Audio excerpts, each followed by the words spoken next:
আসসালামু আলাইকুম। ইমো থেকে আপনারা ইমোতে ফটো পাঠাবেন, কেউ ডাউনলোড বা স্ক্রিনশট নিতে পারবে না। এই টপিকে আমি একটি ভিডিও বানিয়েছিলাম, তো সেটাতে আমি আশানুরূপ অনেক ভিউজ পেয়েছি। বাট ইদানিং কিন্তু আপনারা অনেকেই কমেন্ট করতেছেন যে ভাই, আগে সেই অপশনগুলো এখন আর আসতেছে না। তো প্রত্যেকটা অ্যাপসই কিন্তু আপডেট হওয়ার পর কিছু চেঞ্জ আসে সেটিংসে। তো আজকে আমি আপনাদেরকে দেখাবো যে নতুন নিয়মে আপনারা কিভাবে ইমোতে ফটো পাঠাবেন এবং ওই পাশ থেকে সে মাত্র কয়েক সেকেন্ড দেখার পরই ফটোটা অটো রিমুভ হয়ে যাবে তার ওই পাশ থেকে। এমনকি সে ডাউনলোড করারও কোনো অপশন খুঁজে পাবে না। তো চলুন মূল ভিডিওটা শুরু করি। আর আমার এই চ্যানেলে পাবেন আপনারা এরকম প্রয়োজনীয় আরো অনেক ভিডিও।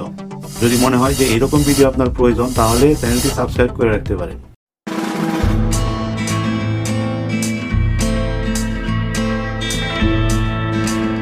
চলে আসলাম মোবাইলের স্ক্রিনে।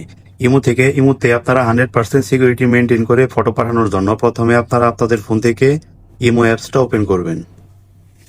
ইমো অ্যাপসটা ওপেন হয়ে গেলে আপনারা একটা আইডির উপর ট্যাপ করবেন, মানে যে আইডিতে আপনি ফটো পাঠাতে যাচ্ছেন।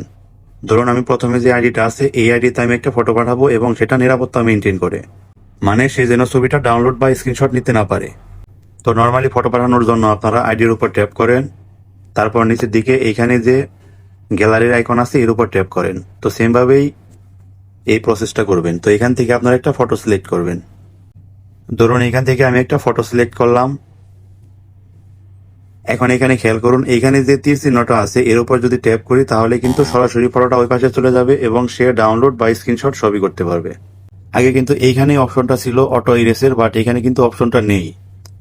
এখন অপশনটা তাহলে কোথায়? দেখুন বাম পাশে যে পেন্সিলের আইকন আছে এর উপর ট্যাপ করে দেবেন। এখন দেখুন সেই অপশনটা কিন্তু নিচের দিকে আছে, অটো ইরেস লেখা আছে, এর উপর ট্যাপ করে দেবেন। এখন এখানে সেকেন্ড দেখাচ্ছে, মানে সে কয় সেকেন্ড পর্যন্ত আপনার ফটোটা দেখতে পারবে। তো এখানে ধরুন আমি অল্প সময়ের জন্য দিলাম 3 সেকেন্ড রেখে যে ডান লেখা এর উপর ট্যাপ করে দিব। এখন যদি আমি এখান থেকে এটা সেন্ড করি তাহলে সে জাস্ট 3 সেকেন্ডের জন্য ফটোটা দেখতে পারবে, তারপর অটো রিমুভ হয়ে যাবে। দেখুন এখন যদি আমি এখানে তীর চিহ্নতে ট্যাপ করি, এখন দেখুন নর্মালি ফটো গেলে কিন্তু এরকমটা আসে না, জাস্ট এখানে ফটোটা শো করে। বাট এখানে কিন্তু ফটো শো করে নাই, জাস্ট এখানে 1 লেখা আছে। তার মানে ফটোটা 1 টাইমের জন্য সে দেখতে পারবে 3 সেকেন্ড পর্যন্ত। সে ফটোটা ওপেন করার পরে কিন্তু 3 সেকেন্ড পর্যন্ত দেখতে পারবে, তারপর কিন্তু এটা অটো এরকম ভাবে রিমুভ হয়ে যাবে। তো ভিডিওটা কেমন হলো অবশ্যই লাইক এবং কমেন্ট করে জানাবেন, আর এরকম ভিডিও কন্টিনিউ পেতে চ্যানেলটি সাবস্ক্রাইব করে রাখবেন।